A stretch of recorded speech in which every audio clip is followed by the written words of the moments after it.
Biology lecturer, genius school, Suratgarh. आज अपने पढ़ेंगे प्रकाश संश्लेषण फोटोसिंथेसिस के बारे में। प्रकाश संश्लेषण वह प्रक्रिया है जिसके अंदर प्लांट्स सूर्य के प्रकाश की उपस्थिति में अपना भोजन बनाते हैं। प्रकाश संश्लेषण की प्रक्रिया फोटोसिंथेसिस।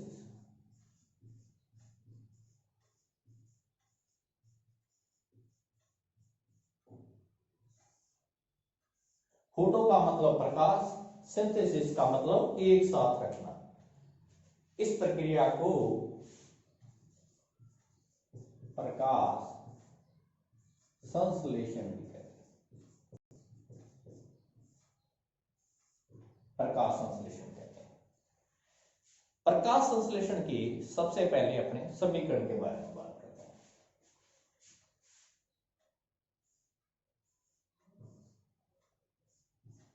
कार्बन डाइऑक्साइड, जल, सनलाइट,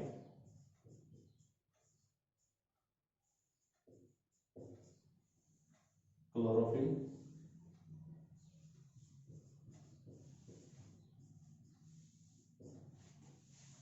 ग्लूकोज,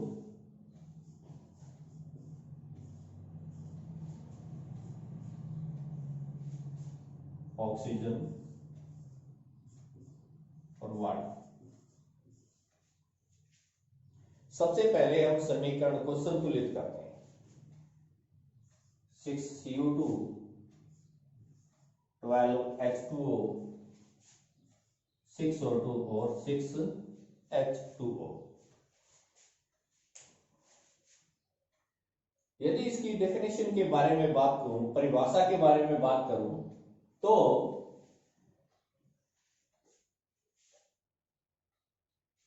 ये पत्ती है और इस पत्ते का ये जो ग्रीन जो भाग जो दिखाई दे रहा है, ये ग्रीन भाग है क्लोरोफिल।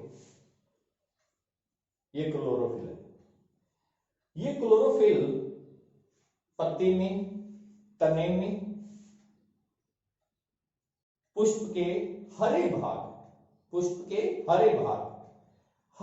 होंगे, उन्हीं में प्रकाश संश्लेषण की प्रक्रिया होगी।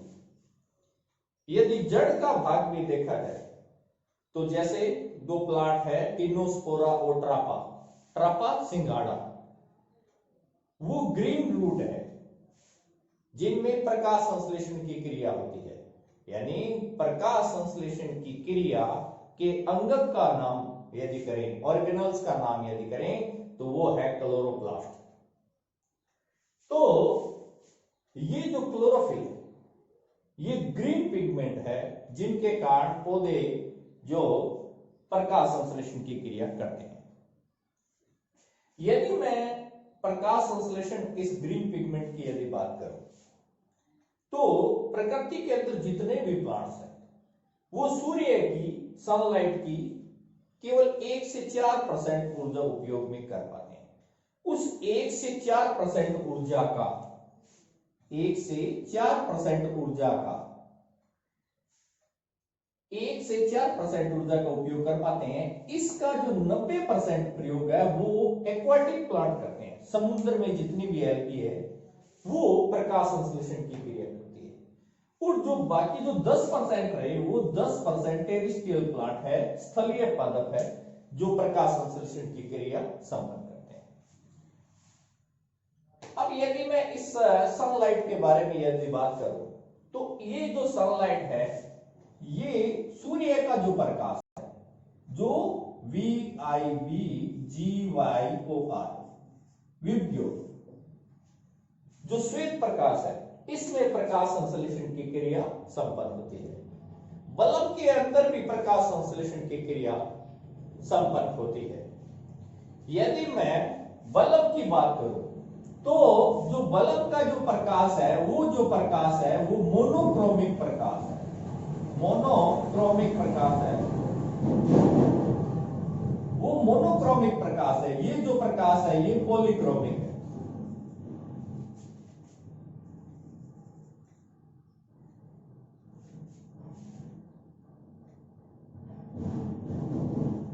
पॉलीक्रोमिक प्रकाश है।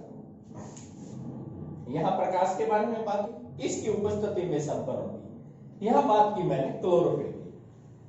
तो यदि मैं इसकी डेफिनेशन की बात करूं तो हरे पादप के द्वारा या पादप के हरे भाग, पादप के हरे भाग सूर्य के प्रकाश की उपस्थिति में कार्बन डाइऑक्साइड और जल का उपयोग करके कार्बनिक पदार्थ के निर्माण की प्रक्रिया को प्रकाश संश्लेषण कहते हैं।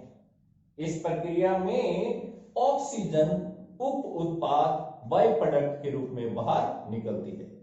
यह प्रकाश संश्लेषण की डेफिनेशन है। यदि मैं बात करूं कि photosynthesis is a process by which green plant synthesis their own food in the presence of light. इसी प्रक्रिया में यदि मैं कार्बन डाइऑक्साइड की बात करूं तो ये जो कार्बन डाइऑक्साइड है, इस कार्बन डाइऑक्साइड जो है वो वातावरण में उपस्थित है। वातावरण में इसकी जो मात्रा है 0.03% है। इस कार्बन डाइऑक्साइड से कार्बोहाइड्रेट का निर्माण होता है, ग्लूकोज का निर्माण होता है। इस प्रक्रिया को हम रिडक्शन कहते हैं।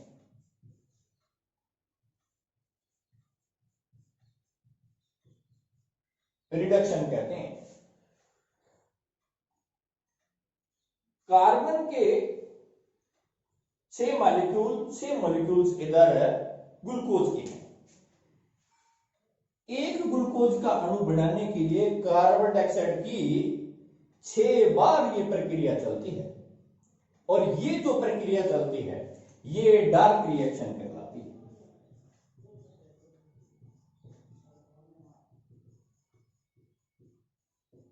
ये डार्क रिएक्शन के अंदर आती है। दूसरी जो बात है, यदि मैं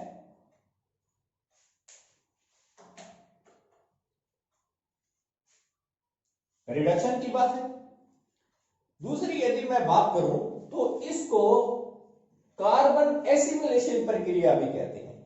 इसको कार्बन एसिमिलेशन प्रक्रिया भी कहते हैं, कार्बन स्वांगीकरण प्रक्रिया भी कहते हैं। यदि मैं जल की बात करूं, तो जल के द्वारा ऑक्सीजन का निर्माण होता है, और यह प्रक्रिया प्रकाश की उपस्थिति में जल का अणु स्प्लिट होता है, टूटता है। तो इस प्रकार ये एक प्रकार की स्प्लिटिंग प्रोसेस है। इसको हाइड्रोलाइसिस भी कहते हैं, इसको फोटोलाइसिस कहते हैं। फोटोलाइसिस कहते हैं। प्रकाश की उपस्थिति में जल का अणु टूटता है और इस प्रकार इसमें इलेक्ट्रॉन दिए जाते हैं। यह प्रक्रिया ऑक्सीडेशन भी कहलाती है।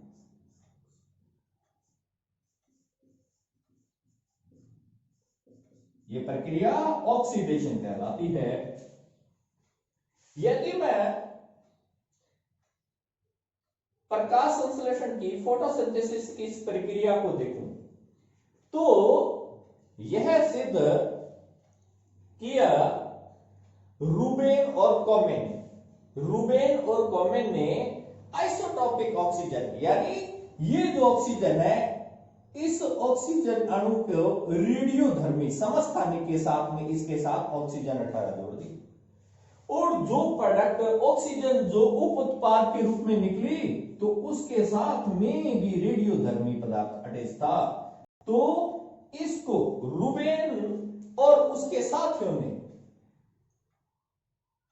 रेडियोधर्मी पदार्थ का उपयोग करके यह सिद्ध किया कि निकलने वाली ऑक्सीजन जल के अणुओं के टूटने से निकलती है। यदि हिल का एक प्रयोग था बड़ा अच्छा।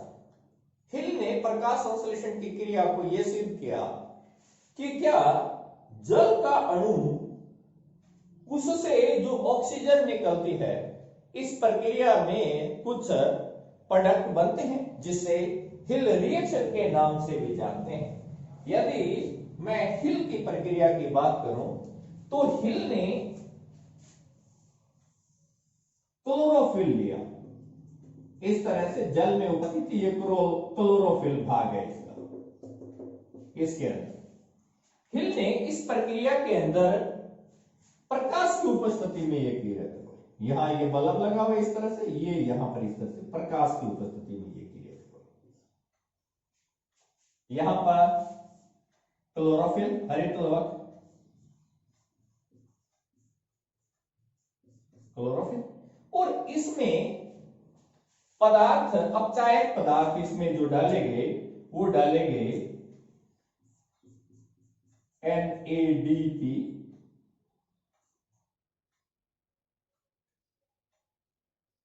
फेरिसाइनाइड,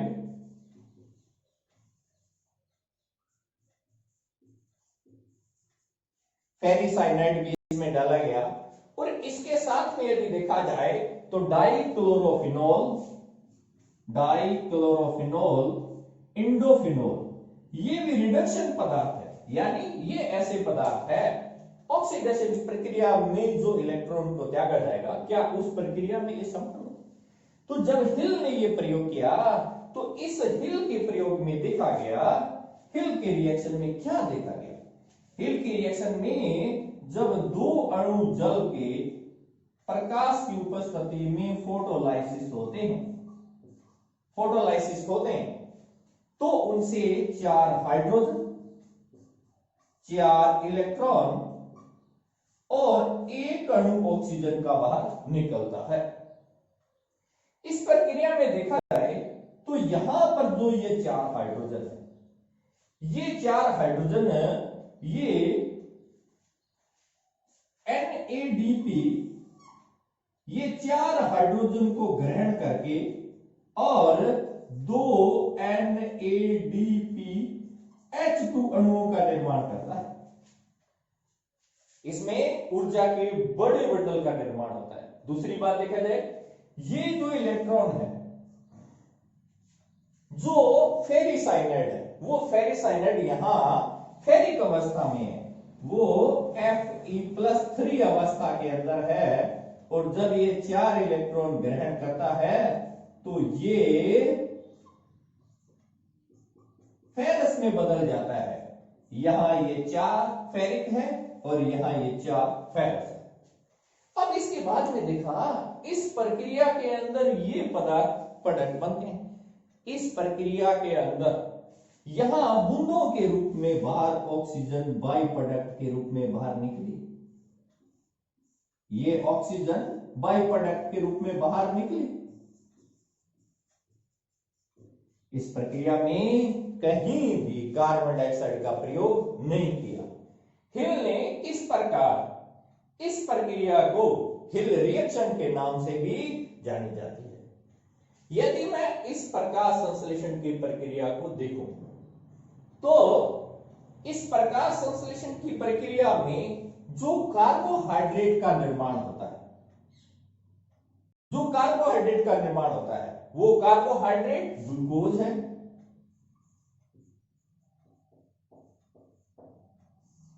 ये ग्लूकोज है। नंबर दूसरी बात, ये जो सिंपल ऑर्गेनिक कंपाउंड है, सरल कार्बनिक पदार्थ है, उससे जो बनती है वो बनता है जटिल कार्बनिक पदार्थ बनता है, कॉम्प्लेक्स फूड मटेरियल बनता है। यहां मैंने ग्लूकोज लिखा है, ये कार्बोहाइड्रेट जो बनता है। यहां पर इसके साथ में प्रोटीन का भी निर्माण होता है जो बीज के अंदर संचित रहता है। इसके अंदर फैट का भी निर्माण होता है, जो ऑयली प्लांट्स है उनके सीड है जिनसे ऑयल निकलता है, उनमें भी काफी सारे ग्लूकोज मिलकर और ये ग्लूकोज स्टार्च में बदल जाते हैं।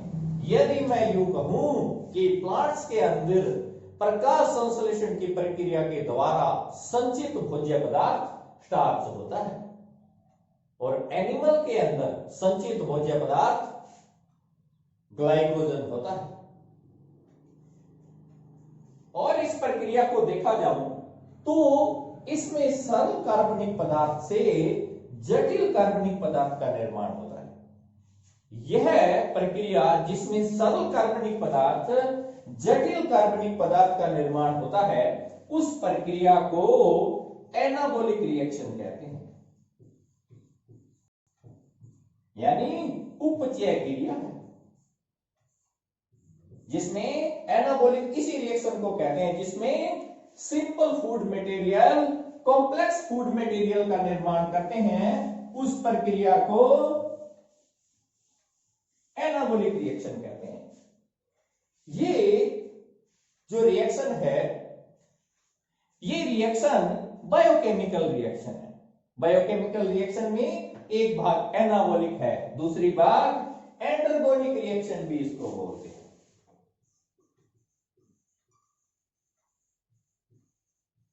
एंडरगोनिक रिएक्शन भी बोलते हैं। इसके बाद यदि प्रकाश संश्लेषण की इस समीकरण को देखा जाए तो प्रकाश संश्लेषण की क्रिया ग्रीन प्लांट्स में होती है, जिनमें क्लोरोफिल बहुत ही आवश्यक है। क्लोरोफिल बहुत ही आवश्यक है। विदाउट क्लोरोफिल प्रकाश संश्लेषण की क्रिया नहीं होती। जीव सबसे पहले जीवों में प्रकाश संश्लेषण की क्रिया साइनोबैक्टीरिया ब्लू ग्रीन एल्गी में संपन्न, यानी उसके ऊपर प्रयोग किया गया था, उसके बारे में देखा गया था साइनोबैक्टीरिया एनामिना नोस्टॉक के अंदर। प्रोकैरियोटिक जीवाणुओं को कहते हैं, उनमें जो प्रकाश संश्लेषण की क्रिया है वो क्रोमेटोफोर में होती है, और यूकैरियोटिक में प्रकाश संश्लेषण की क्रिया क्लोरोफिल में होती है। इसी का यदि एक भाग यूं देखा जाए तो प्रकाश संश्लेषण की क्रिया में कार्बन डाइऑक्साइड का यहां पर रिडक्शन हो रहा है, अपचयन हो रहा है, और यहां पर जल के अणुओं का यहां पर ऑक्सीडेशन हो रहा है। तो ये जो रिडक्शन है और ये जो ऑक्सीडेशन है, एक प्रकार का मेटाबॉलिज्म प्रोसेस भी है। प्रकाश संश्लेषण की क्रिया में ऊष्मा अवशोषित होती है, तो ये इसको ऊष्मा अवशोष्य अभिक्रिया भी कहते हैं। और प्रकाश संश्लेषण के अंदर जो उप उत्पाद के रूप में जो निकलती है, ऑक्सीजन और जो जल कण है, वो रंध्रों के द्वारा, वो रंध्रों के जो भाग है ये क्लोरोफिल है। तो क्लोरोफिल है ये भाग, ये ओपन स्टोमेटा है, जहां से ऑक्सीजन और इसी प्रकार यहां से ऑक्सीजन और जल का यहां से निष्कासन होता है, और ये क्लोज स्टोमेटा है। जब ऑक्सीजन का निष्कासन नहीं होता तो स्टोमेटा इस प्रकार क्लोज हो जाते हैं। प्रकाश संश्लेषण की इस प्रक्रिया के अंदर देखा जाए, मैं इसको दोबारा एक बार इसको समराइज करता हूं। इस प्रक्रिया में यदि देखा जाए प्रकाश संश्लेषण की क्रिया में, तो पौधे के हरे भागों के द्वारा सूर्य के प्रकाश की उपस्थिति में कार्बन डाइऑक्साइड और जल का उपयोग करके कार्बनिक पदार्थों का निर्माण करना तथा ऑक्सीजन का उत्पाद के रूप में बाहर निकालना प्रकाश संश्लेषण कहलाता है। दूसरी यदि मैं बात करूं तो यह एनाबॉलिक रिएक्शन है। इसमें जो सरल पदार्थ है वो जटिल पदार्थ में निर्माण होता है। ये ऊष्माशोषी अभिक्रिया है, एंडरगोनिक रिएक्शंस है। ये ऑक्सीजन क्रिया है, क्योंकि इसमें ऑक्सीजन बाहर निकलती है। इसमें ऑक्सीजन और ऑक्सीकरण और अपचयन अभिक्रिया भी इसे कहते हैं। इसमें प्रकाश ऊर्जा रासायनिक ऊर्जा में बदलती है। इसको कार्बन स्वांगीकरण प्रक्रिया भी कहते हैं। ऑक्सीजन जल के अणुओं से बाहर निकलती है। इसको सिद्ध किया था रूबेन और उसके साथियों ने किया था। कौन सी ऑक्सीजन का उपयोग किया गया था? वो ऑक्सीजन है आइसोटोपिक ऑक्सीजन। ग्रीन रूट है, जो एग्जाम में पूछा जाता है ग्रीन रूट के बारे में, कौन सी हरी जड़ें हैं जो प्रकाश संश्लेषण का कार्य करती है, वो टिनोस्पोरा और ट्रापा है। ट्रापा सिंघाड़ा का कहते हैं बाजार में, सिंघाड़ा जो है। प्रकाश संश्लेषी अंगक की यदि बात करें तो वो अंगक क्लोरोप्लास्ट है। प्रोकैरियोटिक में प्रकाश संश्लेषण की क्रिया क्रोमेटोफोर में संपन्न होती है और यूकैरियोटिक में हरित लवक में संपन्न होती है। क्लोरोफिल नाम पेलेंटियर और क्वेंटस ने दिया था और प्रकाश संश्लेषण की क्रिया वायुमंडल को शुद्ध करती है। वायुमंडल की जितनी भी कार्बन डाइऑक्साइड है उसको लेकर और ऑक्सीजन प्रोवाइड कराती है। अब कोरोना के कारण कुछ समय तक हमने कार्बन डाइऑक्साइड का रिलीज नहीं किया, ईंधन के जो प्रोडक्ट के रूप में बाहर निकलती है। अब वातावरण को इन प्लांट्स ने उस कार्बन डाइऑक्साइड को फूड के रूप में उपयोग किया, प्रकृति ने इसका बैलेंस किया, जो हमें स्पष्ट रूप से नजर आती है। Thank you student.